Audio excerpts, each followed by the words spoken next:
Okay, looks like we live again. So we are live, October 12th, Constant Approach live stream. This the fourth one that we done. This number I think four. so. Yeah, I think it's number four. Dang, that's crazy. So we keeping it moving with this consistency thing, which is cool. That's good for me, at least. It keeps me accountable. Um, but yeah, so welcome everybody into the channel live stream. This is the fourth one that we've done. I am JV Wins, and then we got my dog Dogon SS here for our weekly live stream, just to talk about some of the stories that have been percolating throughout the culture and the society over the past week, just to kind of lend our voices to some of these issues. So without further ado, we just gonna go ahead and get right into it. The first one that we're gonna talk about is probably, especially if you're into sports. If you're into sports, this is definitely the biggest news of the last 24 hours. It is the biggest news, and it's substantial news dating back to Friday of last week.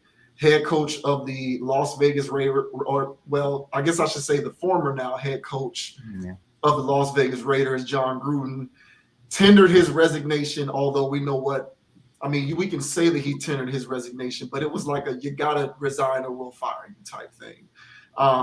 So he took the high road and resigned from being head coach of the Las Vegas Raiders after emails that he was writing to people in the NFL, particularly in NFL ownership, were unearthed. Again, I don't know how these things get leaked, but they were leaked to a source at the Washington Post. 650,000 emails in total. Now, for anybody who doesn't, that's what I'm saying, right? So now, for anybody who doesn't know the origins of the story, for anybody who doesn't know the origins of the story, um, the Washington, there was an investigation that was being done into the Washington football franchise of the NFL, trying to sort of dig into their business practices, trying to unearth, you know, get to the bottom of allegations as to whether they are practicing, racism, sexism, blah, blah, blah, blah, blah. And in the midst of that investigation of the Washington football team, over 650,000 emails uh, were made available to the source at the Washington Post as a part of this investigation. And a bunch of those emails included John Gruden, you know, using misogynistic, homophobic, racist language, slurs, expletives, you fill in the blank, whatever adjective you want to use to describe it. Right. So he's out of a job now. He tendered his resignation because, of course, there was no way out of that situation other than for him to be gone, especially in this age of, um, you know, we'll just use the word justice. In this age of the search for truth and justice, you cannot be on the wrong side of history. And if you are found to be on the wrong side of history, you will be dealt with accordingly.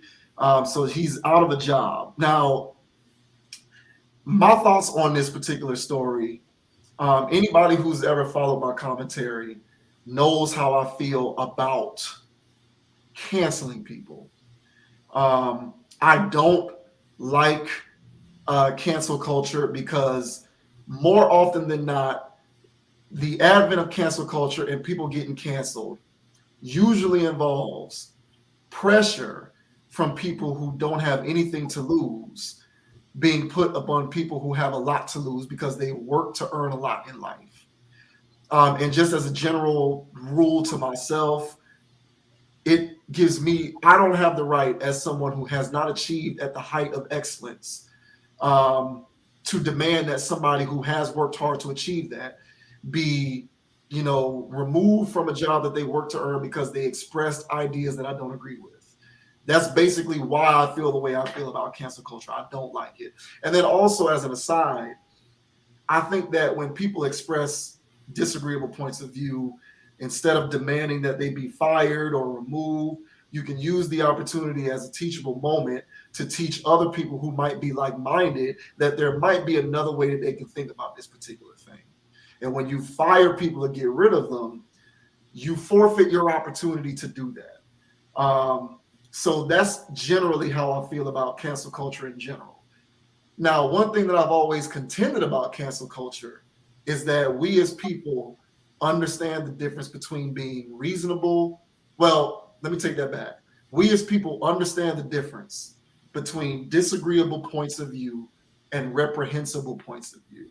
There's a line of demarcation there, and we all intrinsically know the difference.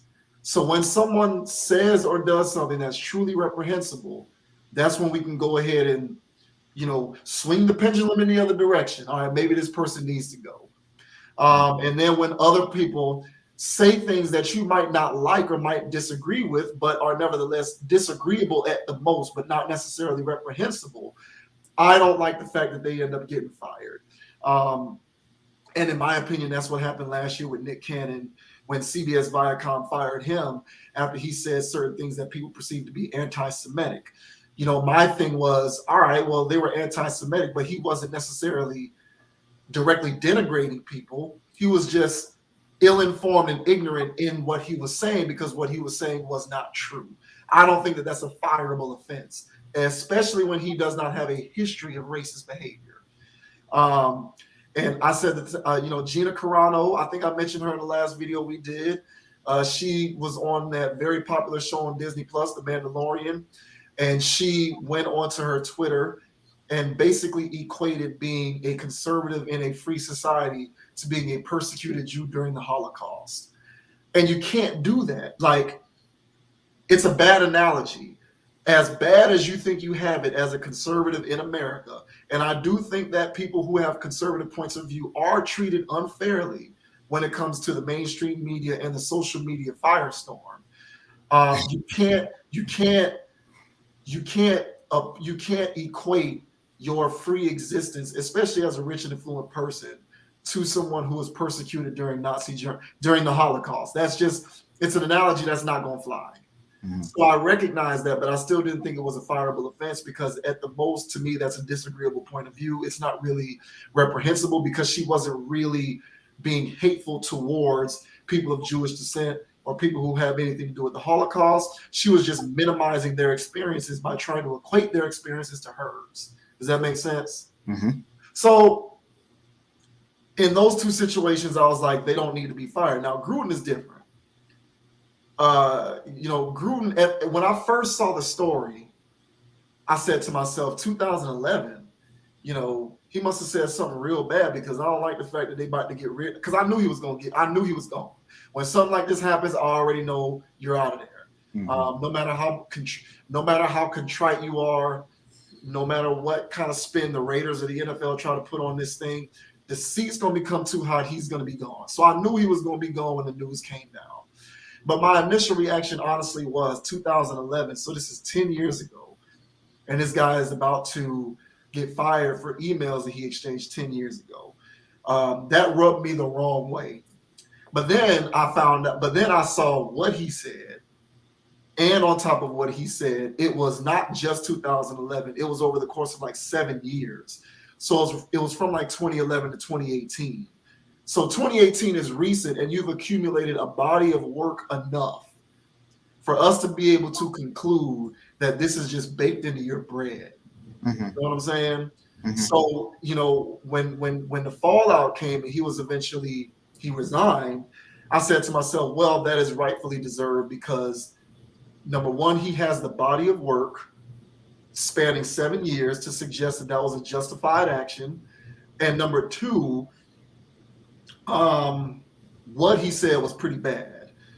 Just the language itself. He played upon some of the most common tropes, especially with respect to Black people, with the comments that he made about DeMaurice Smith. And to anybody who doesn't know what he said, I haven't found an official transcript of the emails. I don't think that's public record, but I can put a link to the description box of this video if you're watching it post-talk so that you can get the general gist of what he said. But it was pretty much every slur in the book imaginable. And I'm the most fair-minded, forgive and forget guy that you'll meet. But even I was like, all right, bro, that's just a bit too much.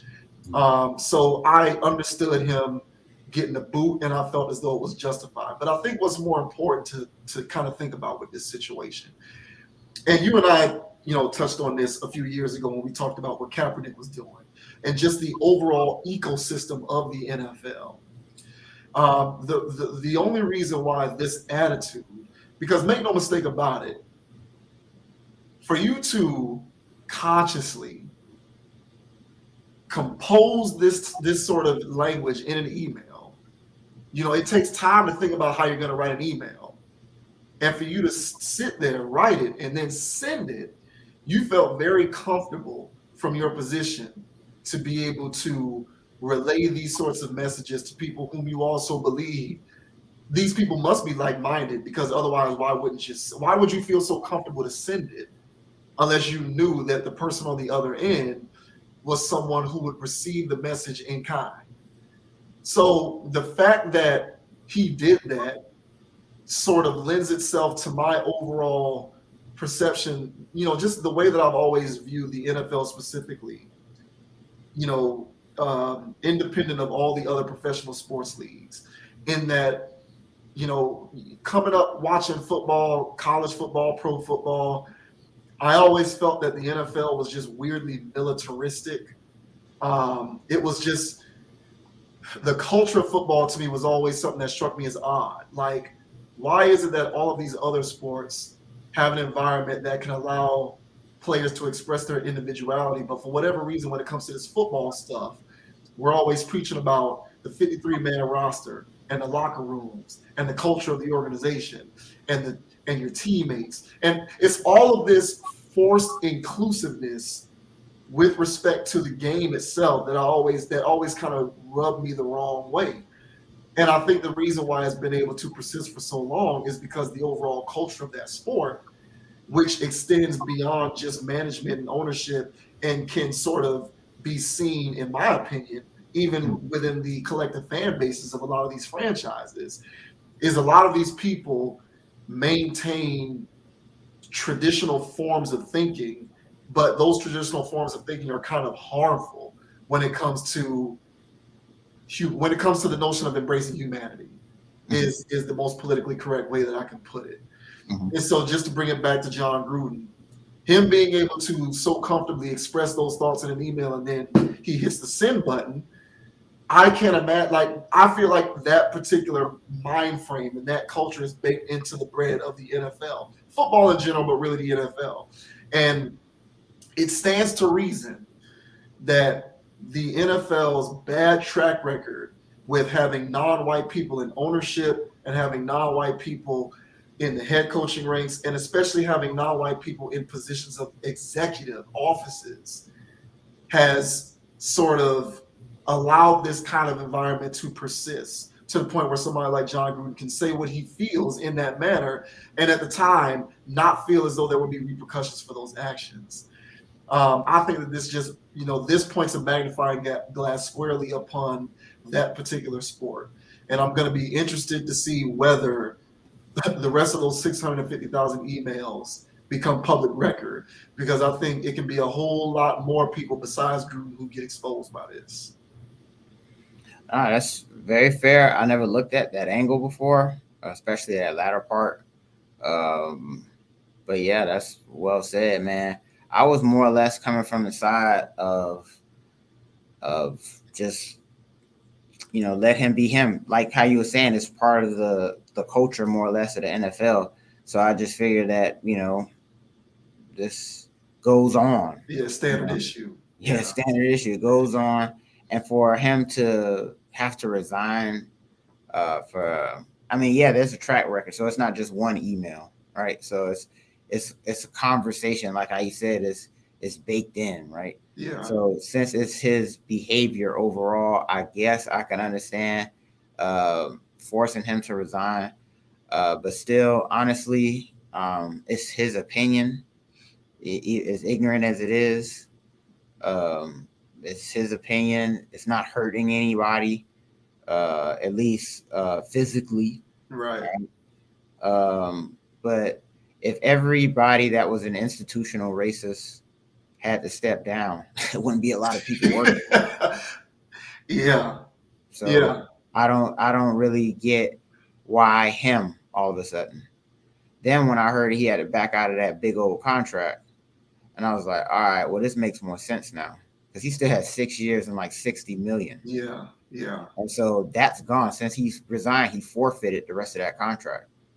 And so to me, this smells. I feel as though they needed to get him out of there. They needed to get him out of there, and they knew they had something on him where they didn't have to pay the bill on it. And I feel like they did the investigation to get him in particular. And the other institutional racists that are running other organizations and stuff like that, they're not going to get busted. Right. This guy here, he had a contract. They didn't like the direction he was doing things or what have you in Vegas. Man, you're playing with Vegas money now. Yeah. Yeah. This ain't wherever. Like, this is Yeah. Vegas, and they're trying to be good like that, apparently. Yeah. So they're done with the Gruden stuff, or they just felt the window, or they felt like they wanted to move on. And this feels like more of an inside job thing to me, man. Honestly. That's interesting. So you think that, you know, they didn't like how much they were still indebted to him, and so this was the perfect opportunity to try and get him out scot-free. That's what I think. That's interesting. I never thought of that angle. I think if that is true, then he certainly made it very easy for them to do that. Because he still wrote the emails in the first place. No, for sure. So it's not like he didn't write the emails. He did do that. So, and then, you know, it's just, this stuff is tricky. Like the current climate, see, it's easier when it's somebody like Gruden who said what he said, because you can rally most people around the idea that he has to go because the language was so incendiary. But, you know, I am of the belief that had this been an individual who didn't say something nearly as incendiary, maybe he doesn't get fired, but he'll get he, she, whomever would get reprimanded, suspended, whatever the case may be. We're just living in a time in which, like it or not, you can't express. Take Gruden out of it. What Gruden said was bad. Let's just bring it back to the central notion of what happens when you say things that can get you in trouble. Because I don't want people to, you know, you'll have people who will watch this video and they'll get on, you know, and they'll be like, look at this guy excusing Gruden. I'm not doing that. Take Gruden out of it and just, you know, let's talk about the central notion of people getting fired for things that they worked to earn because they did or said things that are just overall disagreeable. Like, we're just living in a time, man, and Herm Edwards said it best, where unfortunately you can't express your opinions if they don't align with one side of a particular ideological aisle. So if you say anything that goes counter to that, you can get into hot water because it's a trickle-down effect. Mm-hmm. Owners and CEOs are not going to stand for anything that can cost the business money. The bottom line is making money. So owners and CEOs and presidents, they're not going to stand for things that can cost the bottom line to the business. Mm-hmm. And what costs the bottom line to the business nowadays is public pressure from advertisers and corporate sponsors who are willing to yank dollars away from your business because they don't want to be perceived as being attached to a negative connotation. And if there's an individual or an entity that is associated with you that embodies that negative connotation, they're going to threaten to yank those dollars away. Those people at the top aren't going to stand for that. So as a result, you're going to have to be dealt with. So if you don't have anything to say that sticks to what is not going to get you in hot water with the public at large, you just got to not press send. Like Herm Edwards said, man, just don't do it. Don't press send. And so, you know, outside of the reprehensible comments that Gruden made, the second thing that strikes me as so egregious about this is that he sent this stuff multiple times. Like, the level of arrogance on your part is incomprehensible at that point. You know what I'm saying? But what I don't want to do, and what I want people to be careful about with this Gruden situation, and you know, I would especially, you know, talk to people like me who hate cancel culture, because I'm a flaming hater of cancel culture. I'll admit it. I don't care if I don't. I'll admit it. Yeah, like I'll admit it. I hate it when people say things that I don't like or don't agree with. It does not strike a chord with me so much so that I think that they need to be removed from something that they work to earn. Like regardless of whether you agree with all of my viewpoints on race or social issues at large or whatever the case may be, even if we are diametrically opposed in those respects, if you worked to get to a point and you earned that and it wasn't given to you and you didn't inherit it, I respect the work ethic that you put in. So I'm not going to sit here on my post engaging in righteous indignation saying someone deserves to get fired because they said something that I don't like. So that's why I hate cancel culture, as I said at the opening of this video. But there is a difference between reprehensible behavior and behavior that is generally just disagreeable. And I think Gruden crossed that line, unfortunately for him. I agree with you, however, that just because Gruden is out doesn't mean that the NFL is now less racist. It doesn't mean the NFL is less institutionally racist. You still have all but one owner who's not white. Let me take that. You still have every owner in the NFL, with the exception of one who's white. Mm-hmm. Most of the GMs are white. Most of the president of football operations are white. Most of the head coaches are white. Most of the position coaches are white.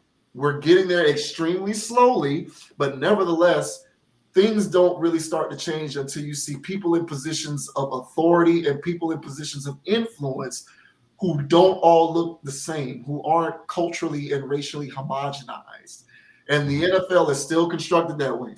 So we can get all of these people out of here because they get outed for racist tweets or racist Instagram posts or sexist emails. If that makes you feel good about yourself because Gruden is gone, congratulations. But make no mistake about it, the NFL still is what it is. Colin Kaepernick never played a game again. You still got people who were able to successfully suggest that what he was doing was protesting America and the national anthem and a flag. They were able to pull that off. Like seriously, they were able to convince a lot of people that he was disrespecting the military. Yeah. Like that is what the NFL is. That doesn't happen in any other sport. Yeah, I hear you. So you can get rid of Gruden and all of these people you want. At the end of the day, the NFL still is what it is. It is the weirdest, most inherently American corporate entity there is, in my opinion. And within this context, I don't use the word American positively, right? You know what I'm saying? I use it within a negative. There's a negative connotation that I'm bringing with that. So from that standpoint, I'm with you on that. Don't think this changes much. The NFL can talk about end racism and painting stuff in the end zone, just like the NBA was doing, Black Lives Matter on the court, whatever. All of this stuff is inconsequential. It's stupid. Like at the end of the day, you're not addressing the root of a lot of these inherent issues of inequity. And the NFL has built its muscle off of that inequity. And until that gets rectified, none of this is going to change. So it sucks what happened. Well, it doesn't suck what happened to him. I know he feels bad, and it's unfortunate that he got caught up in this maelstrom for himself. But, don't be an idiot and press the send button. Like, just hide, either be flaming with your racism out front so that the world can see, or just feel it like most people do.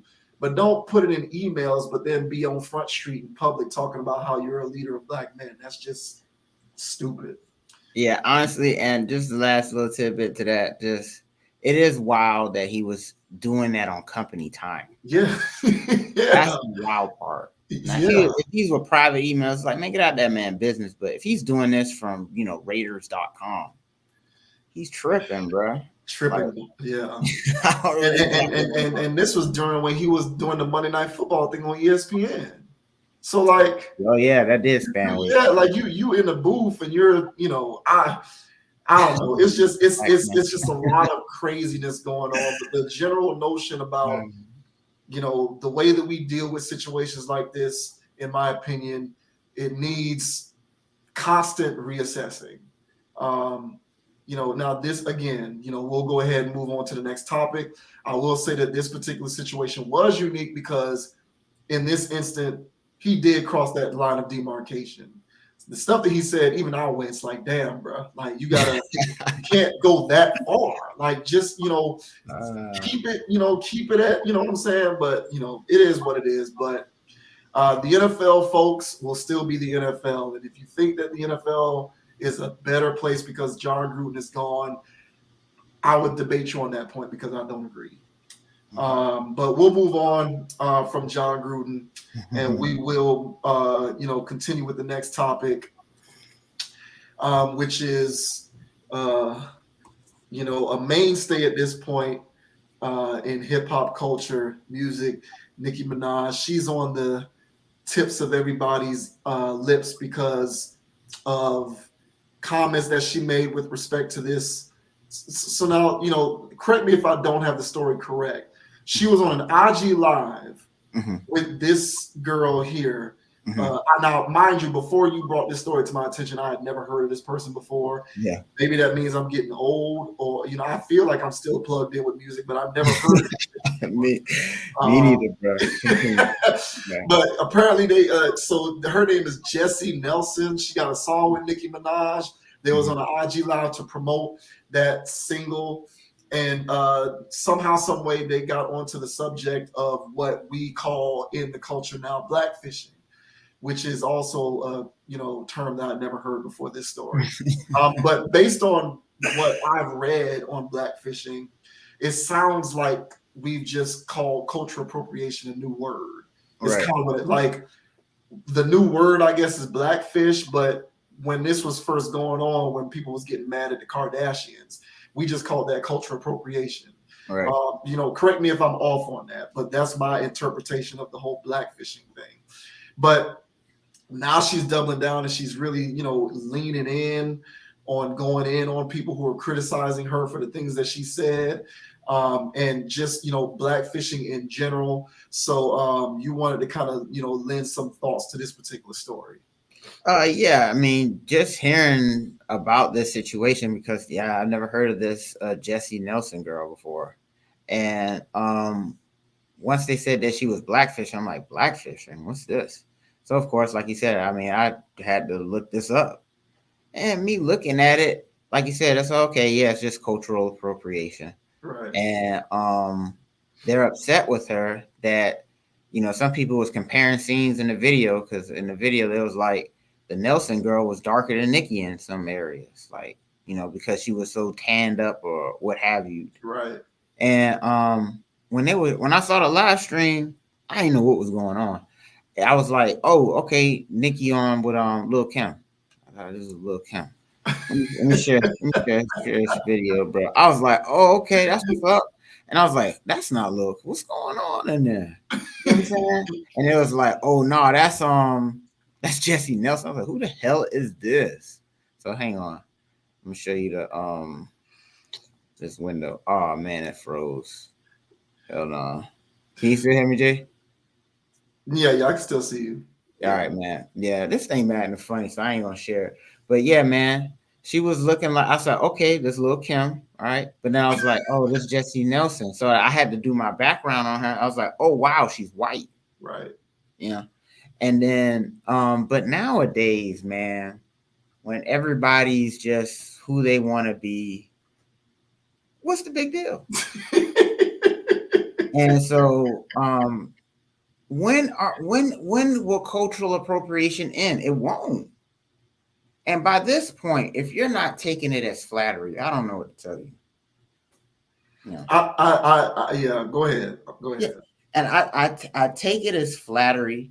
You should be flattered other people want to do what you want to do. Oh, nobody want to be a nigga until they want to be. It's like, bro, what is all of this stuff? Like, get out of this. Let people do whatever they want. Mind your business and do your thing. You know what I'm saying? And so when people get up in arms about this, it's not that I'm defending her. It's just who cares? Let her do. If she want to walk around like that, let her have it. Yeah. And you have something to say? No, go ahead. You can finish. And then watching her video and people saying, "Oh, the hip hop move she's pulling off." It's like, okay, so it's like, look, oh, she's misrepresenting with this song, with the boys and all this stuff. That's like, look, now y'all care about lyrics. Now y'all care about booty shaking and stuff. Now y'all care about being misrepresented in the They media. care because she's white. That's why. Exactly. It's like, That's why they get care. over it. Yeah. Get over it. So let her have it. Let her do her twerking. Let her do her tans. Let her enjoy her life. Now y'all care about lyrics. What's going on? Give me a break. But yeah, man. Go ahead. If you had something to say. Okay, so do you remember years ago Rachel Dolezal? Do you remember that? Do you remember that? Mm-mm. So this was back in like 2015, 2016. Mm-hmm. Rachel Dolezal was this public servant. She was some, I forget what she was specifically. I'm not going to say what she was. She was some kind of public servant, civil service, somebody, some sort of advocate. Mm-hmm. But the thing was, she operated for a long time with everybody thinking she was black. Oh yeah, that one. Yeah. She because she had darker skin. She was always rocking, long braids. You know what I'm saying? The way that she dressed. Yeah. She would have on, certain like African garbs from time to time and things like this. She very much presented herself as a black woman. Mm-hmm. Then it became known very publicly that she was indeed white. Mm-hmm. And so then all of a sudden, it was this issue of Rachel Dolezal is culturally appropriating black culture, Mm-hmm. And like the thing that kind of struck me as weird was, okay, so you found out that she was white. Does that evaporate all the things that she has been doing up until this point and make it null and void because she's not genetically black? Like clearly from a cultural standpoint, she believes herself to be black. Yeah. But she's not black, she's white. So the point was everybody got all up in arms and she had to leave her post. She received a lot of criticism that was, in my opinion, heavy-handed because people believe she was appropriating black culture. And so, my response to stuff like that is, well, what is black culture? Yeah, what are they appropriating? Yeah, so what is black culture? Hip hop is, and see, this is the problem that I have with the music. Yeah. So, because if we really want to get into this and sort of expose black people for their hypocrisy when it comes to stuff like this, what is black culture? Is hip hop black culture? Because you have to understand that what you're doing when you make your cultural identity, when you make your whole cultural identity synonymous with a music form, right? You know what I'm saying? First of all, you're already limiting yourself in that regard, right? Because you're creating an environment in which people are only going to see you through the lens of these particular artistic exploits, because you're holding on for dear life to the idea that hip hop equates to black. But even beyond that, when you make black culture synonymous with music and hip hop, but then you turn around and you package it as a product to be bartered and sold to non-black people, all you're doing is creating a situation of confusion. Like, what do you expect people like Jesse Nelson to do? Like, you basically said, hey, non-black people, be a part of this culture, be a part of this art form, buy tickets to the shows, buy the streams on, download the streams and listen to it on Spotify, download the music on SoundCloud, support their endorsed products, but you can't be a part of the culture actually by actively participating in it. Like, that to me creates confusion. It's hypocrisy. That would be like the NBA. That would be like the NBA saying, y'all can buy season tickets to the games, you can buy jerseys, you can buy NBA 2K, and you can overall support the NBA, but you're not allowed to go to Dick's and buy basketball and actually play the sport. It's the same dynamic. How much sense would that make? So you're telling me it's okay for you to support you. You're telling me it's okay for me to support you monetarily, but I can't be an active participant.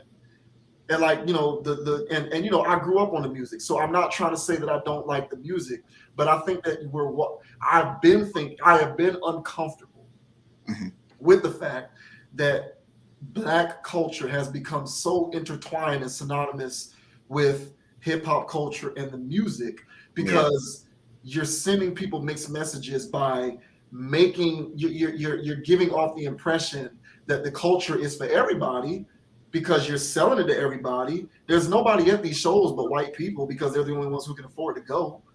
Most of the people who are actually purchasing the music, well, maybe not now because it's all about streaming, but back before streaming was the main thing, the main people who were purchasing the music was non-Black people, particularly white people. You know what I'm saying? Jay-Z doesn't go 5 times platinum on Hard Knock Life because only Black people are buying it. Right. So like, you're creating this environment where you're telling everybody to participate, but then the moment that a non-Black person participates, you call them out for appropriating the culture or blackfishing. There's a bit of hypocrisy that is inherent in that, in my opinion. I've always thought that it was weird. I think that we need to either accept that people like Jesse Nelson are gonna tan their skin and wear weave and twerk, or create a general rule and say Black people only.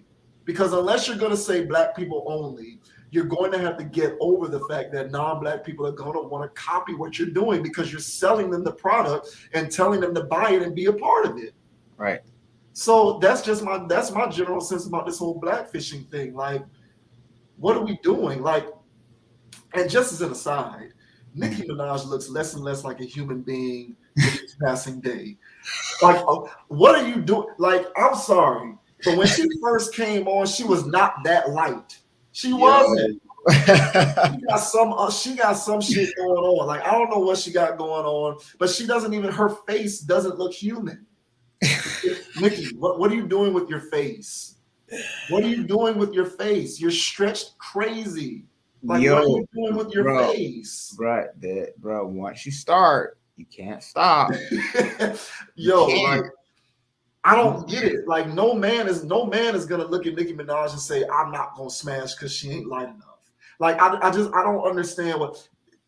I'm not trying to get into the weeds. She looks like an inhuman, is all I'm saying. Like, she looks like an inhuman, okay? For real. I don't know what to make. I don't know what to make of her appearance now. But yeah, she looks like a walking filter. Look, like, hey, where's the person underneath there?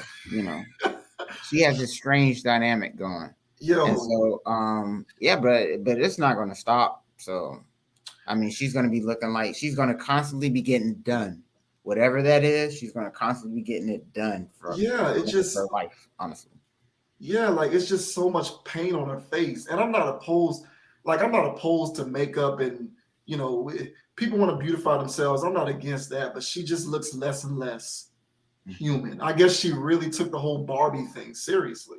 Like, she leaned in on the Barbie thing. She did lean in on that. For real. But I mean, just to kind of bring it back, those are my thoughts on cultural appropriation or blackfishing, even though it's the same thing, cultural appropriation, blackfishing, whatever. But it's just like, okay, Black people, make your mind up. If we are going to continue to allow ourselves to be synonymous with a music form, then you're going to have to accept that people who don't look like you are going to want to be a part of that, and they're going to act in kind, or you're going to have to make it more clear that this is a Black only club. Because, like, for you to, hip hop as a music form is more for non-Black people than it ever has been. Whenever I'm out, if I'm out at a bar or a club or a place like this and it's a mixed crowd, or even a 60-40 white to Black crowd, 70-30 white to Black crowd, when a DJ plays the rap songs, white people know more of the words than Black people do. And that's a fact. Those are facts. Like, this music is for everybody. And if you don't like it, you have no one to blame but yourselves, because you created this environment. So don't try to do a reverse now and have a problem with people who want to be an active participant. You created the situation in the first place. If you have such a problem with it, then go back to the 90s and the early 2000s, when it was more sort of implied that this is a club for Black folks only. But we are far removed from that. We are far removed from that. So I just think we're going to have to get over it. And I agree with you. A lot of this stuff is silly. If that's what she wants to do and that's who she wants to be, and that makes her happy, then just let it be, man. I think we spend too much time getting riled up about dumb stuff like this, especially when we're the ones who created the situation in the first place. Factual, bro. But, I don't even know who you are, but good luck, Jesse. I don't keep up with new artists, so somebody gonna have to fill me in on that. I don't keep up with new rappers. Is she a rapper? What is she? I don't even know. What is she? She's a singer. Okay. Yeah, well, whatever. Right. All right, so we gonna move on from that one. What we got next up? Okay. So this one is, this one is a one that's kind of also trending heavily right now. Dave Chappelle. Now, in the interest of full disclosure, Dave Chappelle is my favorite comedian all time. Now, I'm more of a fan of his earlier stand-up specials, in particular, Killing Him Softly and For What It's Worth. I think For What It's Worth is the funniest stand-up special I've ever watched, in my opinion. I'm not saying it is. I'm saying that's my opinion. And what I always admired about Chappelle was that he was able to simultaneously be funny and deliver social commentary. It's a delicate balance that not very many comedians can achieve, and I thought that he did that at the highest level, more so than anybody else, if you're a fan of comedy. So he has a Netflix deal, a multi-special Netflix deal, where he puts out stand-up specials that get released exclusively to Netflix. He's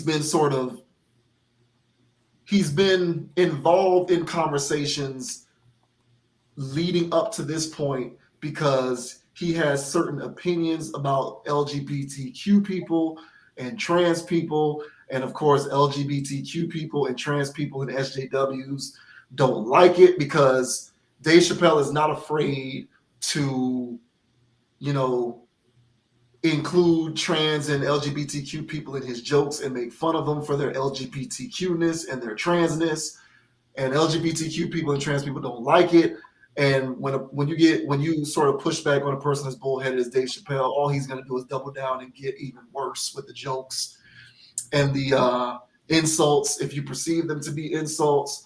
But he released his latest special on Netflix called The Closer. And in it, he just digs in even deeper with the trans stuff and the LGBTQ stuff.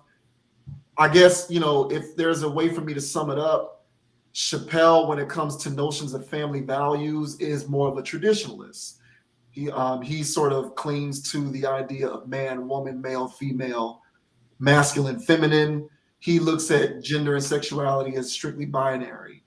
He does not necessarily acknowledge the existence of the queer and the trans aspects of it and all of that kind of stuff. And that pisses people off. It rubs people the wrong way. Now, the way that I feel about this particular situation is, it's interesting that this situation with Chappelle pretty much is taking place at the same exact time as the situation with John Gruden, because it allows for us to examine two juxtapositions with respect to the idea of what constitutes as reprehensible behavior. So you got John Gruden on one hand, who was using all of the slurs in the book and using the word, using the F word for gay people and all of this other stuff. And then you have Dave Chappelle, who is saying things that you might not like if you're all about that inclusiveness stuff, who is saying a lot of things that you disagree with. He's saying a lot of things that may offend you, rub you the wrong way. But in my opinion, he is expressing a viewpoint from a sort of traditionalist standpoint that doesn't fly in the face of truly reprehensible. Because I think a large segment of the population do sort of align with the way Chappelle thinks about a lot of this stuff ideologically when it comes to the LGBTQ stuff, you know, and the trans stuff. And so my thing is, I harken back to my point about cancel culture in general. You know, I think, and this is just me, I'll speak for myself. Mhm. If Netflix is fully on board with allowing certain shows on their platform that embrace, you know, LGBTQ values and the folks who sort of identify with that community, then I don't think that there's anything wrong with also allowing programming on their platform for people who can express disagreeable point of views that go contrary to those values.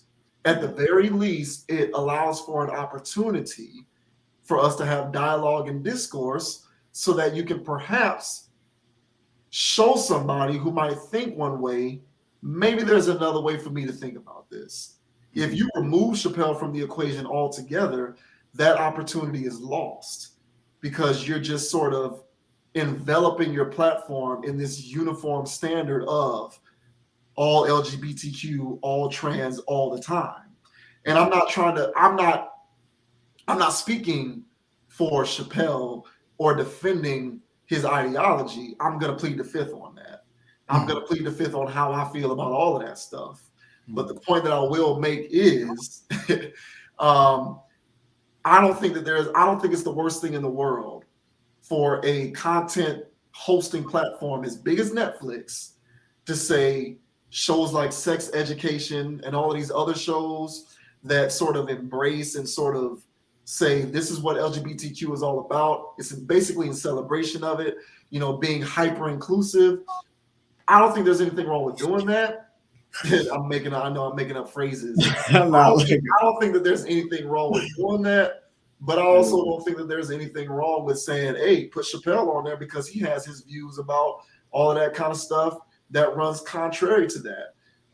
You know, so we can go ahead and talk about it. But we haven't gotten to the point in which we're comfortable enough with that yet. And all we're comfortable with is getting outraged because Chappelle thinks that way and saying that it's Netflix's obligation to remove Dave Chappelle from Netflix, which is ridiculous. Don't remove him. He is an artist. That's his art. And that is a content platform. Let it all live. This is America. Free speech, freedom of everything. This is a free society. Put his content on there and use them as teachable moments. If you are so offended by what he has to say about trans people, if you feel as though it's transphobic, then let it live so that y'all can have a dialogue and people can talk about transphobia. If you think that that's transphobic, whatever. I'm not trying to, you know, lend my voice to how I feel about that or how others should feel about that. But if that's how you feel, then putting Dave Chappelle's content on platform gives you the opportunity to address those in a real-time fashion, using a real-time example, so that maybe you can get through to a few people and perhaps get them to think differently about some of this stuff. But the more that we bully content creators into silence because you're on the side of righteousness, and so you think your way is the right way, and inclusiveness is good, and non-inclusiveness is all bad, so we need to just sort of strike it from the record. The more that you do that, the more you're going to embolden people to continue to feel the way that they feel, because no one likes to be forced into thinking a certain type of way. And again, you might say, well, you know, we shouldn't have to force you to not be transphobic. It's right to not be transphobic. That's fine. If you want to think that, if you think that, more power to you. But the reality is, and I live in reality, I don't live in a utopian society where everybody thinks the way you think they should think. The reality is, regardless of what you think is right or wrong, people have their opinions about stuff. And so all of it has to live in a space so long as it doesn't seep over into reprehensible, so that you can have the open dialogue and, stimulate conversation that can get people to think differently. And Chappelle's a smart guy. He knows what he's doing. He's doubling down because at this point he knows that from a comedic standpoint he's untouchable. And I think that it's a smart move. And I can relate. If I was him and I was saying stuff that was pissing a lot of people off, I probably double down on that and continue to piss them off even more too. So I can relate to that because people just get a little carried away. And even if we can relate it to the topic that you were just talking about with Nicki Minaj, like, how much is it really affecting you personally that those are Dave Chappelle's opinions? Right. Like, how much is it really affecting you as an individual? The people who love you still love you. People who don't like you, before and after what he said, still don't like you. Stop trying to live a utopian society and just live the best possible life that you can live. Mm-hmm. We're never going to reach perfection where everybody is devoid of hate and sexism and transphobia and homophobia and all this other stuff. So stop trying to cast people out and just use that as an opportunity to, create the open dialogue. But that's just my thought on it. No, hey, I agree with a lot of that, if not all. Especially that last part. Basically, my take on it is that there's a difference between what Chappelle did and what John Gruden did. Yeah. Right? So what Chappelle did is a strategic thing because I'm a comedian. When I'm writing this joke and I say LGBTQ as a comedian who's fully aware of cancel culture, I'm aware of this as I'm starting my joke. Yeah. He's aware. He's not just being ignorant for the sake of being ignorant. There's something behind this. John Gruden was just being ignorant because he's ignorant. Yeah.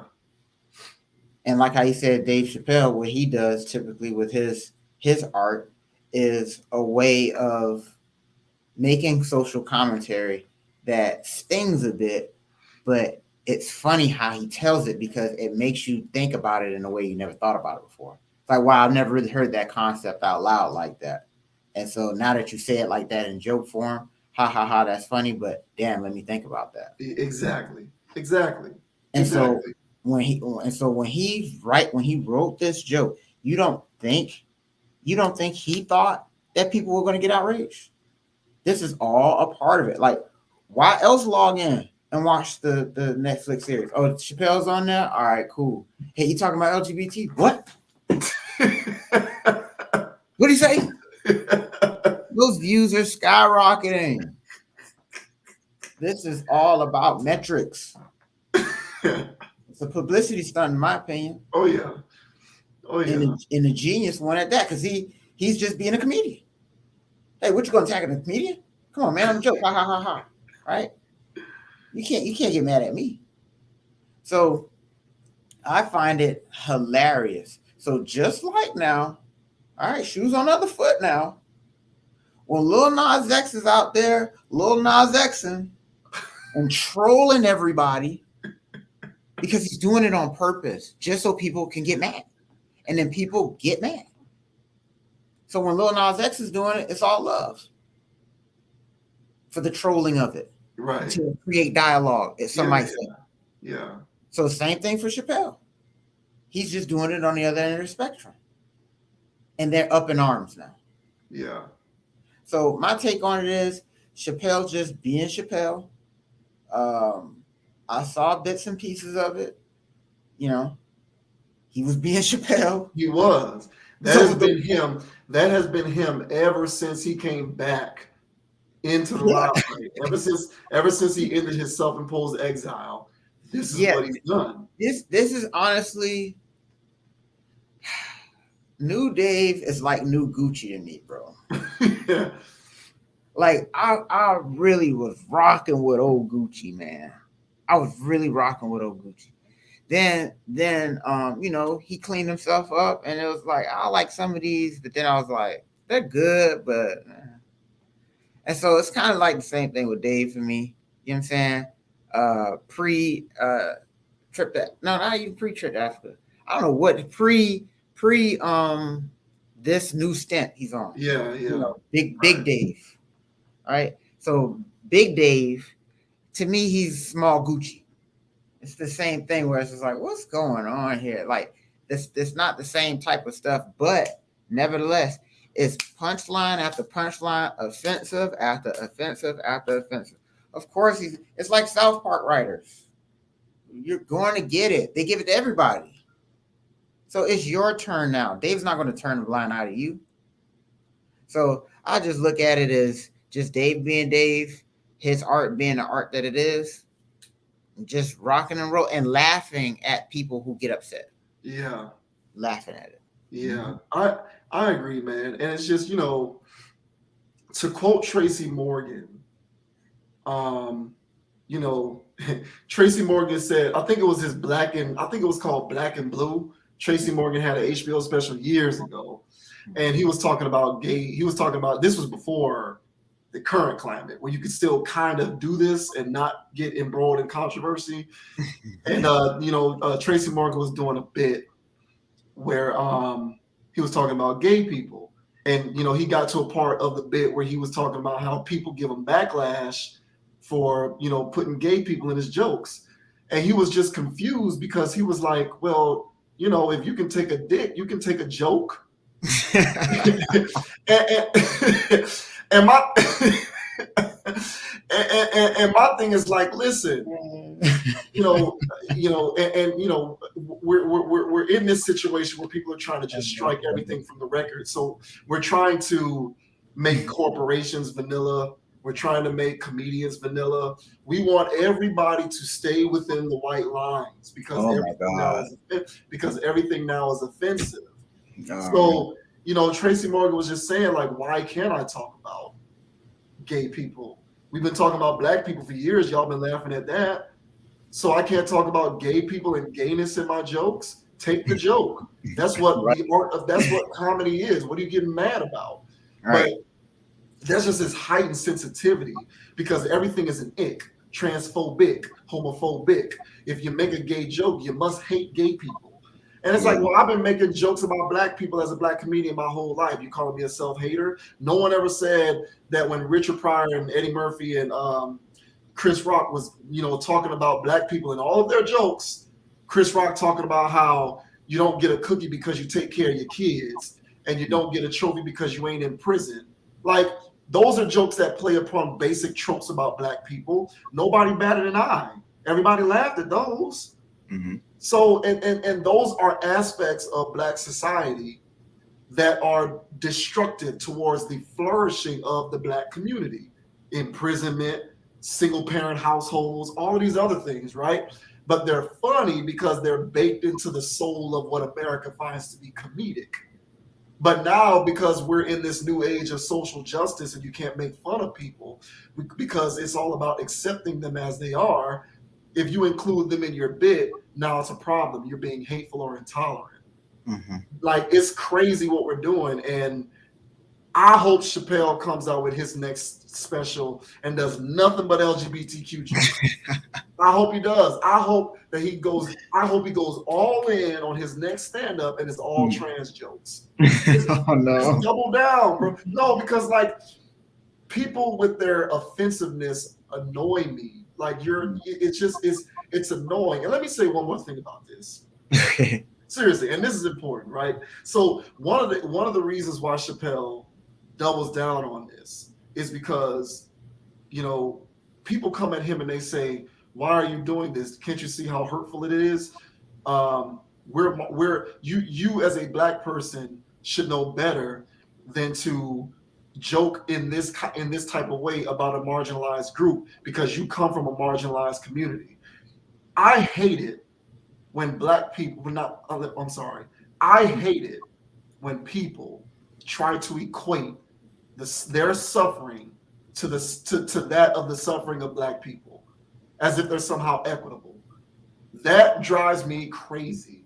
I hate it when marginalized groups try to equate their inherent suffering with what Black people have gone through in this country. They're not the same. Mhm. Like, you need to put the experience of Black people in America needs to be put in its own separate box and left to the side. You can't compare what you've gone through as a gay person, as a trans person, as a Latino person, as a woman. If you're in a group and you feel as though your group is marginalized, stop comparing it to Black people, because there was no middle passage for gay people. There was no slavery for gay people. There was no Jim Crow for gay people. There was no systemic racism. There was no COINTELPRO for gay people. So what people need to stop doing is making those false equivalencies. And like Chappelle says that a lot, like, why are you trying to, like, I'm going to double down on my trans jokes because trans people historically have not been through what Black people have been through, and Black people are still suffering. So stop coming to me with your false equivalencies, trying to compare the Black experience to the experience of whatever community that you claim to come from or that you do come from. Mm-hmm. And I agree with him wholeheartedly on that. Like, I don't, when people do that, I roll my eyes and I say, you're engaging in lazy logic. You don't really know what you're talking about, and you need to just have a seat. Take a knee like Kaepernick. Just take a knee, because you're drawing a false equivalency. Stop doing that. You didn't go through. There is no precedent for systemic oppression, and I'm not even the first person to get on my high horse talking about systemic racism or oppression. But the history is the history. These things really did happen. I'm not making this up. And what, you know, where Black people are today is a direct result of these various institutional practices going back all those years. Other marginalized groups cannot make that same assertion. So it does your argument a disservice, and it makes you look stupid when you try to compare what Black people went through to what you go through. As bad as what you're going through might be, it still isn't the same, and it doesn't fly. So, you know, when Chappelle makes that point, I'm with him on that all the way. And I just wanted to get that out there, because that's another aspect of this conversation. People like to say, well, you know, how you're Black, you shouldn't be doing this. You know what it's like to suffer. No, you don't know what it's like to suffer compared to what Black people have suffered. So you need to be mindful of that when you're trying to make that comparison. It just doesn't fly. Hey, factual, bro. Yeah, I agree. Yeah, I'll be looking out for the next special, Dave. Keep it coming, man. I can take a joke. I've been taking jokes. There's this comedian, a woman, white chick named Lisa Lampanelli. Oh yeah. Foulmouth. Back in the 2000s, you know, used to make jokes about Black people all the time. Mm-hmm. You had a few people here and there who used to say something, get up in arms, but for the most part, she was allowed to do what she did. And you know, it is what it is. She's a comedian. She wants to make fun of Black people. Do what you do. At the very least, I'm going to use her jokes as an opportunity to talk about certain issues. That's the benefit to her existence. So just treat Chappelle the same way. All of a sudden, because he's doing stuff about trans people and LGBTQ people, you know, it's all of a sudden it's different, and there's just this air of intolerance and hatred and homophobia, and I'm just over it. It's ridiculous. Hey, facts, bro. Facts. Oh man. All right, well, we'll move on. That you know, we covered that one, you know, in depth enough. So for the last topic of the night, we're gonna go into you know, people doing dumb stuff. Now you'll have to bring me up to speed in total on this story. I know the gist, but from what I understand, there are several NBA players who have been, correct me if I'm wrong, arrested for scamming a total of $4 million in healthcare benefits out of the NBA, former NBA players. And these are two guys who were involved in those situations. What's that, Telfair? And then you got Shannon Brown. I heard Shannon Brown. I know Shannon Brown was one of the ones caught. I didn't know about Sebastian Telfair. Yeah, but it's 18 of them, bro. What's the deal with this? Basically, it's kind of like the one that happened in the NFL too, where the NFL players were scamming the insurance company, just saying that they were receiving equipment that they never received, you know, and just taking the money and then doing whatever with it. So the same thing happened with these NBA players. They were running a scheme on the NBA insurance thing, saying that they were going to appointments and getting getting work done, like dental work or certain parts of their body done, getting X-rays or whatever. But they're not doing that. They're just taking the money and running with it. Yeah. And it was 18 players. All right, some notable names, bro. People that you'll know, bro. Tony Allen's on there. Oh no. Yeah, Darius Miles. Yeah, I said Darius Miles, bro. Don't tell me Quentin Richardson is on there. No, thank God. Yeah, him and Darius Miles, they attached at the hip. Yeah, man. But it still hurt to see him do it, man. But bro was struggling with the league and trying to keep up with a lifestyle. I don't know what made him think he could do. Doing that was clean. But anyway, Darius Miles, Jamario Moon, remember him? Oh man. Yeah. Ruben Patterson. The Kobe stopper. Yeah. Will Bynum. Oh no. Who else? CJ Watson. Some of these are recent guys. Yeah. They said this was up until Glenn Big Baby Davis. Oh no, he gonna have to quit the Big Three. Got him. Bro, a lot of these guys played for Big Three. I'm not lying. A lot of these guys played in Big Three. But yeah, like they all got indicted. I don't think they were. I mean, they were indicted, right? So I guess I don't know if that's arrested. I don't know what their status is now. Okay. I think Telfair is going to court now with all this stuff. But yeah, man, 18 guys. Those were the notable names. But I just wanted to just weigh in more or less on the situation as a whole, because like I said, NFL players did it too. Allegedly, right? I know my boy Clinton Portis was on that list and stuff like that. But shouts out to you. Yeah, shouts out to you. Yeah. But yeah, man, just more or less disappointed, and on our athletes like that they feel they have to resort to finessing. I don't know what people be thinking whenever they thinking they're going to finesse a system like that. Once you're ripping off, because this is some of these people, man, it's hundreds of thousands of dollars. You know what I'm saying?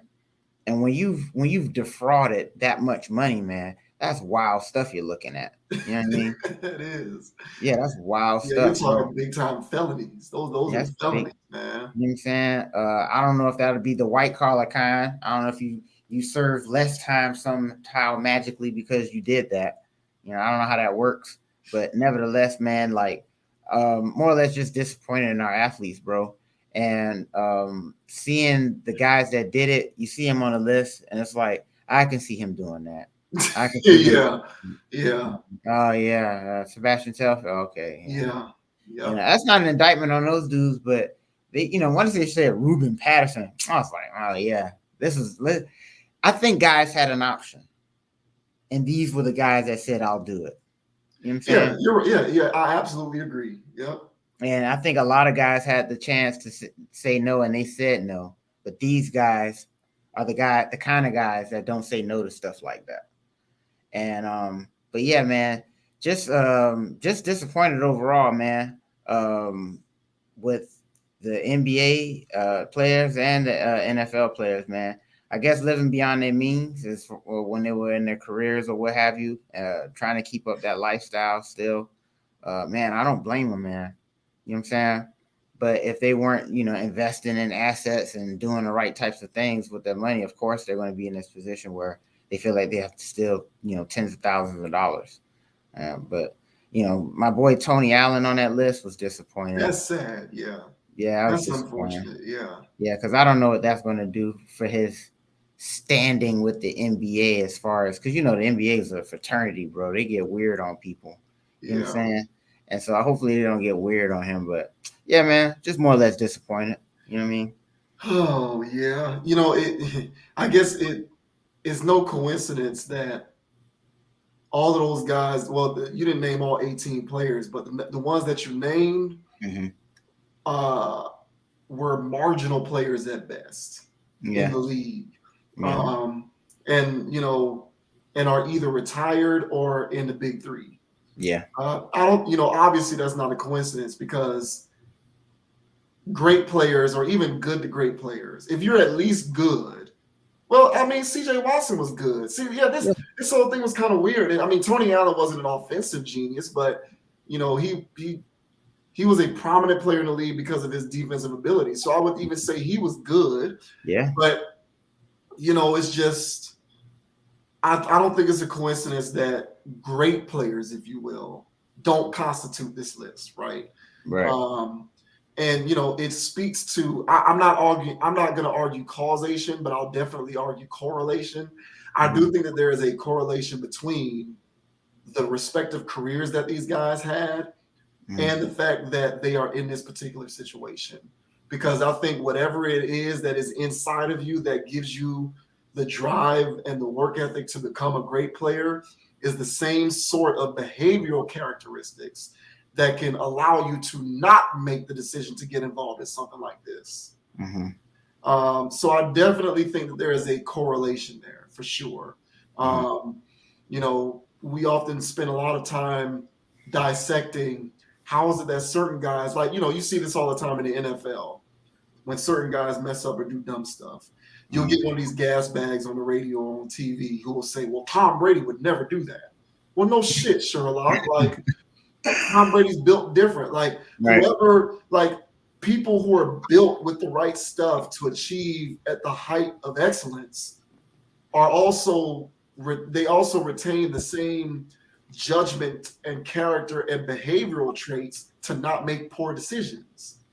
So of course Tom Brady's not going to be caught doing anything. Like, you're not saying it. That's not rocket science. You're not saying anything by saying that.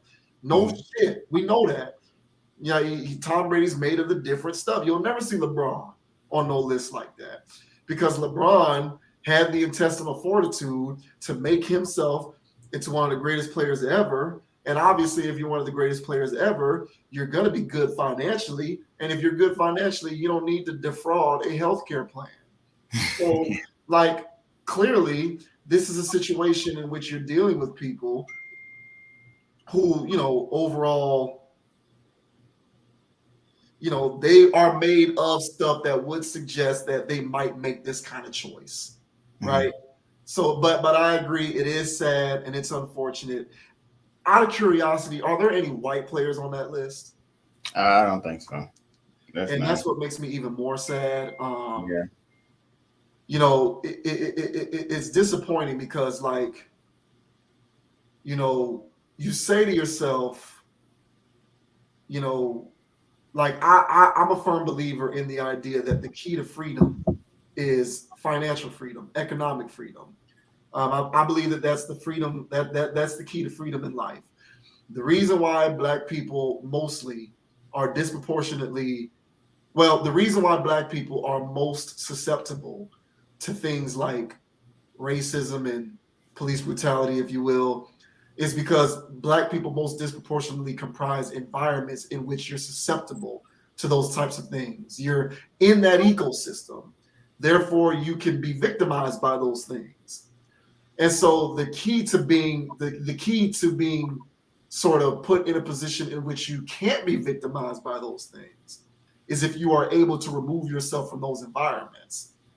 And so, thinking along that logic, the best way to remove yourself from that environment is by having the financial wherewithal to do so. And so it saddens me to see Black people who were in a position to be removed from dealing with these things because they had positioned themselves in such a way that they can be financially free so as to not be susceptible to some of these societal ills. And here they are in this situation. That is unfortunate. That makes me sad. Yeah. What I'm saying? Like, I'd feel better about this if there were some white players trickled in with this. But, if that entire list is Black players, it just makes me shake my head. Like, and I really don't have an explanation for it other than, like, it's just unfortunate to see it because, leave it like some of us who are in disenfranchised situations ain't going to make it out. Statistics are going to get the better of you, but you have the opportunity for those statistics to not get the better of you, and now here you are still running afoul of the legal system. I just think it's just messed up. Yeah, and to something you touched on there is why it's so sad to me is the finesse culture that we do, and this whole we gotta finesse systems, we gotta finesse this person here, we gotta find a way to just get something without nothing. Yeah, to figure out a way to game the system. Yeah, I'm over that, and all that's all we do. Not all, but you know what I mean. Yeah. And so when the finesse culture is so prevalent, once these guys heard about that, oh word, now they're hitting licks. It's like, bro, stop. What are you doing? Your name holds weight. What do they call those things? NFTs, right? Yeah. Your name is an NFT. Yeah. Just go out there and make money. Get one. Off your name. Yeah, off your name. Yeah. Why do you have to, I'll say I was getting a root canal. What, bro? This is where we're at. What did that pay for? Did you need it like that? And if so, why not, again, use your name? I'm Tony Allen. Yeah. And this stuff was going on when, I think it's like from 2014 to 2018. So some of these guys were still playing when this was going on. It's like, what do you do? Why? I don't get it either. And it's like in this day and age, everybody and their mama, all of these guys, the second that they retire, they on NBA Countdown, TNT, they got a podcast. Like the second that these guys retire, opportunity is there. Mm-hmm. Like I'm saying, these guys walk off the basketball court, literally, and right into a radio station, NBA, a TV network, ESPN, Fox. You know what I'm saying? Turner, calling games. They in the studio. They got a podcast. They got a radio show like this, and they don't even have the skills to be great in that particular forum. But they have the name, like you said. They have the name. The name carries weight. The name carries cachet. Kendrick Perkins, the non-NBA player, is not on NBA Countdown, right? He's not. But Kendrick Perkins, the one-time champion, former NBA player, he's on NBA. He's on The Jump and all of these other shows and Get Up and First Take. You know what I'm saying? Like, all y'all got to do is just walk into situations. What's the name of that obnoxious tall guy? I think he played in Big Three too. Hollins. What's his first name? Ryan Hollins. Yeah, Ryan. Oh my God. He has the worst opinions ever. He gets my God. Nerves. But he finessed the check. Yeah. He finessed the check. So you don't even have to be, because I was going to bring up Drew Brees. So Drew Brees went football field Fox. Football field Fox. Tony Romo. Yep. Tony, all of these guys, Troy Aikman, calling games. But fair enough, right? Or you're naming Troy Aikman. Or what about Ryan Hollins then? How does that fit? Right? This guy had finessing the check. Use your name. Everybody knows you. Yes. Yeah. And so in these little finesse things, because once they got thousands of dollars by your name, it could just be 10,000. It's like, you did insurance fraud for what? Yeah. Now that's on your life for what? Yeah. You know what I'm saying? Yeah. So yeah, man, it just disappoints me that it was all us too. And it was just a thing where, again, finesse culture, bro, like that just has to go. It won't go anywhere. Oh no. It's glorified way too much in music. Yeah. Right? And so it's just becoming ingrained in people at this point to just finesse it. The plug. The whole concept of finessing the plug still just boggles my mind. It sounds good, but what kind of concept is that? And so not even just in the drug dealing world, which is underworld, because I don't know that world, but that sounds like a bad idea over there. Yeah. Then when you come over here in the corporate world, if you try to come finesse the plug, what are you doing? It's a wild concept. And to say it as if it's just normal, that's the part where it's like finesse. Oh, let me try to finesse. Oh, word? Yeah, man, just say you're getting a body massage. And then we'll cut your check. What? Bro, at the end of the day, you're going to get caught.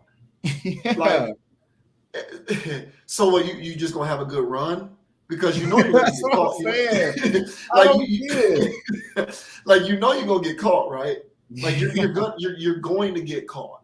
So like I don't get if like I'm not going to do something when like if I know going if I know going into something that will lead to my eventual apprehension, I'm not gonna do it. Exactly. I'm gonna listen. That's fine. I'm not gonna sign up for that run. I'll Right. just get it out the mud. I'm not gonna sign up for getting caught. Right. You're not gonna defraud people and not get caught. Right. You're not gonna do so. It's just it goes back to my central point about, you know, I truly believe the older that I get and the more that I observe people, I truly am starting to believe that judgment is a skill. And it's a Yeah. skill that not everybody has. Yeah. Literally, just like communication is a skill, right? Public speaking is a skill, writing is a skill. These are tangible skills. In our minds, we have been able to think of them as skills, so it doesn't come as a foreign notion to think of them as skills. But things like judgment, good decision making, those are skills. Yeah. I'm firmly convinced. Yeah. And if you suck at those skills, you're liable to make those types of choices. Yeah. And we sit around wondering, like, oh, like, how could this happen? Well, the reason why you're so flabbergasted that that person did that is probably because you could never in a million years see yourself making that choice because you have decision-making skills, good ones. And these guys just have poor decision-making skills. And it's so funny because we look at these pro athletes and we see how they've achieved, you know, we see that they've achieved a lot in life. And I think we make the mistake of thinking that they must have those inherent skills because look at how successful they've become. No, they were just really good at basketball. Yeah. But they lack in certain life skills. And so those, you know, that fruit, that, you know, the chickens come home to roost in that regard when you see this type of stuff going on. Just like, you know, with these pro athletes and these females, like we sit around and we look at these guys and we think that because they make a lot of money that they must have good social skills. Yeah. No, a lot of these guys are awkward. A lot of these guys are awkward and they have no social skills, but they have money and resources. So they find themselves in the company of attractive women, but those women end up finessing those guys. Yeah. And they finesse them hard. Yeah. Because these guys have no idea what they're doing. And you know, seriously, and it's like we got to stop extending these guys these courtesies. Like you're right. Just because they make this money and just because they've made it to the point where they can do what they do professionally, it doesn't mean that they have good decision-making skills, good judgment, and it doesn't mean they have, just like it doesn't mean they have good social skills. It doesn't mean that they have, you know, good talk game. It doesn't mean any of that. It just means they were really good at playing a game. That's it. And I think that we should think of it no deeper than that. These guys suck when it comes to making choices. Yeah, it's wild. And you're right. I never thought about ball as really life to them. And so sometimes they could just miss the boat when it comes to, like you say, judgment, social skills. They're cultured in other ways, but there are some ways that when some of them do show they lack some of those skills, you don't be surprised. Absolutely. Yeah. Because think about it. When you like, even the trashiest NBA player would still destroy most people. Absolutely. You know what I'm saying? Like a guy, I remember watching Brian Scalabrine, and Brian Scalabrine's been retired for years. And there was this dude talking shit to him, talking about he can beat him in a one-on-one. And it's like Brian Scalabrine was like, "You're a civilian. Are you serious? Like, I was in the league. Are you for real?" He destroyed this guy. Destroyed him. Brian Scalabrine destroyed him. So the thing is, like, even the worst NBA player did work extremely hard to get to that point. All right. These guys have lived in a bubble their entire lives of Nike League, AAU, you know, Summer League, you know what I'm saying, high school, college, pro. They don't socialize. So, you know, as a result, they develop atrophy. They don't have those basic fundamental skills. But once they become pros and they get sort of released into the world, they're kind of left to the wolves to fend for themselves. Yeah. And when you have that kind of atrophy, you can get victimized to a serious degree. Got it. You know what I'm saying? And that's why the scallywag can dazzle him so much. Oh yeah. Because he always wanted a bad one when he got to the league, and here comes the first thing smoking, basically. You know what I'm saying? Who's already been scouting him. I get it. And then so because he lives in that bubble, he doesn't see that coming from a mile away like everybody else does. Mm-hmm. He don't know. He doesn't even know that he's getting finessed. Yeah. And think about it. How do most of these situations, you know, and I don't mean to make this a conversation about women, but I think it's the same concept of just poor decision making. That's why I think it's relevant. Like, how do these guys even get involved with these chicks in the first place? Mm-hmm. It's never face-to-face, one-on-one, DMs, you know what I'm saying? Instagram, all of that. Yeah, like, what is the easiest way for a person who does not have social skills to communicate with a woman? Just do this right here. Get on the phone. You know what I'm saying? You get on the phone, you hit the DM, you hit the you do whatever. These guys have no social skills, but Instagram, you know, enables a person with no social skills to still figure out a way to at least be close to what it is that they want. The problem is that these women are smarter than them because women have not been raised in social bubbles where they don't develop atrophy. So they do develop these skills. And when you put a woman in a room when you put a woman who does have these skills in a room with a guy who doesn't, that guy is left. He is at her mercy. He's at her mercy. Yeah, he's toast, man. Yeah, he's at her mercy. He's at her mercy. So, you know, that's what we got. You know, decision making is a skill, man. And like these guys, you know, you make this decision to do this. Like, come on, bro. You don't think you're gonna get caught? That was a poor decision, and they just didn't have those skills. And I think that again, it's correlative because I think that there's a correlation between whatever it is in a person that gives them the opportunity, that gives them the drive to be great at something, and them having good decision-making skills. I think it goes hand in hand. There's a correlation there. So great players will never get caught in this situation because they're great and financially they're great and financially well off to not get caught in this situation. But it just so happens that whatever it takes to be that great also involves a person who has the behavioral characteristics that invoke good decision-making habits. So I just sucks that they're all black. That makes me sad. That makes me sad. Yeah, them boys wild, man. But well said, bro. I couldn't agree more, bro. Yeah, that's unfortunate, man. But good luck to them, man. I hope they put some squirrel money away for good representation. I'll put it that way. Because you're gonna need it. Because, you know, from what I understand, crimes like that, they'll put you in those white collar prisons, but it's still federal prison. And that much money, I would imagine you're looking at what, 3 to 5 years. I don't know the law like that, but it sounds like something where it's like 3 to 5 years. If you have a real good lawyer, maybe you'll get off with the 1 year or so. Or, you know, maybe if you don't, I mean, but either way, just, you know, you don't want to be caught in that situation. Right. Yeah. I guess hopefully they get some house arrest or something. Yeah, man. Me too. Cause dang, man, Shannon Brown used to be out there with the Lakers dunking, man. I used to be rooting so hard for Shannon Brown because I love Kobe.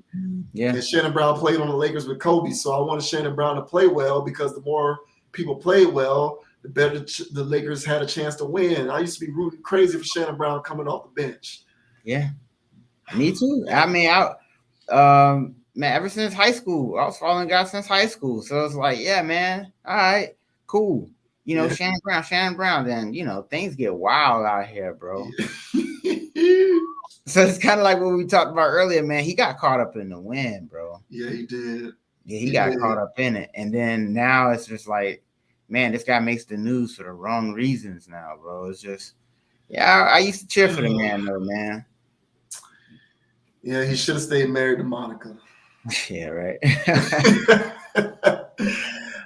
But that'll do it for tonight's topics, man. I think this was a strong addition to the live stream series. Yeah, absolutely. We touched on a lot of good stuff, man. I like the topics this week. So we appreciate everybody who was tuned into the stream this week for sure. I will be making these topics available as individual videos and posting them to the channel. So be on the lookout for that, man. I'm also going to try and post an individual video as well. This stuff is a lot of work, man. One thing I'm learning about this content stuff, man, you have to have the time. Yeah. Because it's work, but I'm gonna try to make that happen. But nevertheless, we appreciate anybody who may have tuned in to the live stream this week. I also thank everybody who might be tuning into any of the individual videos where we're discussing the topics. We'll certainly be back next week.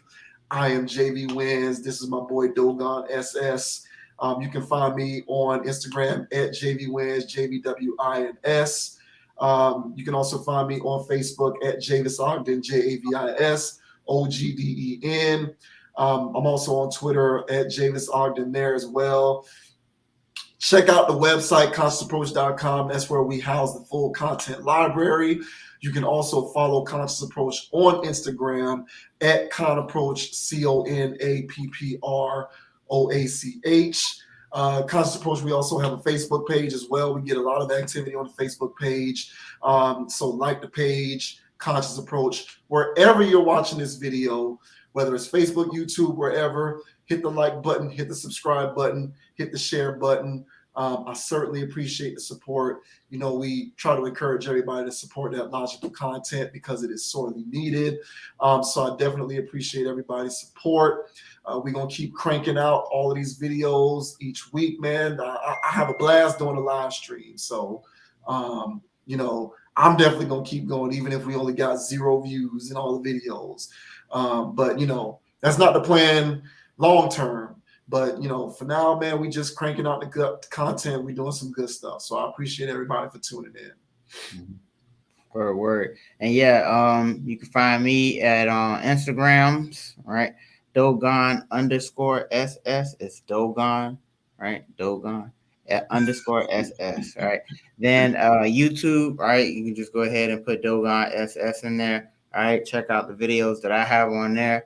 Some light stuff, real chill, man. Real baller like too. So go ahead and like and subscribe over there. All right. Hit the bell for them notifications because every once in a while I may go live because I just be feeling that way. So who knows, man? But yeah, it's your boy Doe. Yeah. Yep. And so appreciate everybody for tuning in once again, man. Until next time, we're gonna go ahead and sign off. We'll see you later. Another live stream edition is in the books. Peace.